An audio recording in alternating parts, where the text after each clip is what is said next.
WhatsApp guys, কি অবস্থা সবার? আমরা এখন যাচ্ছি, দেখি আমরা এখন একজনের পরীক্ষা করব, দেখি রাস্তার মধ্যে কাউকে পাই কিনা। যদি কোনো বান্দাকে পাই তাকে জিজ্ঞাসা করব যে সে রোজা ভাঙবে কি না, টাকার জন্য। দেখি ওর ইমানের শক্তিটা দেখি। এ ভাই এ ভাই এ ভাই এ ভাই শোনেন ভাই, আপনি কি রোজা আছেন?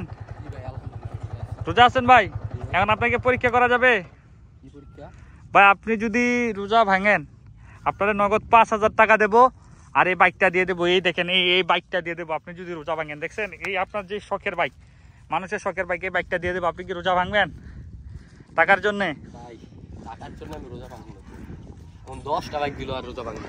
ভাই দেখেন এই বাইকটা আপনি দেখেন, একবার দেখেন ভাই, আপনি কিন্তু এই চান্সটা মিস করতে পারবেন না। আপনি যদি রোজাটা ভেঙে ফেলেন তাহলে কিন্তু আপনি পেয়ে যাবেন ভাই, বাইকও পাবেন সাথে টাকাও পাবেন ভাই।